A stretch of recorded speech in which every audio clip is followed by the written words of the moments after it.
నంద్యాల జిల్లా మహానంది క్షేత్రంలో మళ్లీ చిరుత కలకలం సృష్టించింది. గత 10 రోజుల నుంచి చిరుత సంచారాన్ని స్థానికులు భక్తులు భయాందోళనకు గురవుతుంది. రాత్రి అన్నదానం సత్రం దగ్గర చెట్టుపైకెక్కింది. తెల్లవారుజామున గోశాల వద్ద సంచరించింది.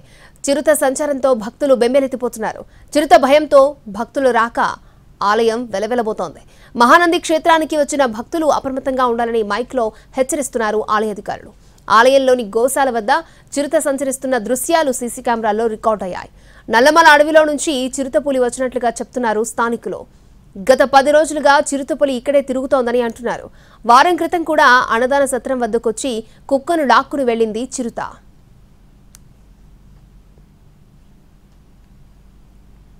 నల్లమల అడవుల్లో చిరుతలు హడలెత్తిస్తున్నాయి. చిరుత వరుస దాడులతో స్థానికులు భయాందోళనకు గురవుతున్నారు.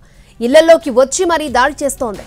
నంద్యాల గిద్దలూరు ఘాట్ రోడ్ పచ్చర్లలో మహిళపై దాడి చేసి చంపేసింది చిరుత. కట్టెల కోసం మాజీ సర్పంచ్ షేక్ మెహరునిసా అడవిలోకి వెళ్లింది. ఇదే టైంలో మాటు వేసిన చిరుత మెహరునిసాపై దాడి చేసి ఆమె తలను తినేసింది.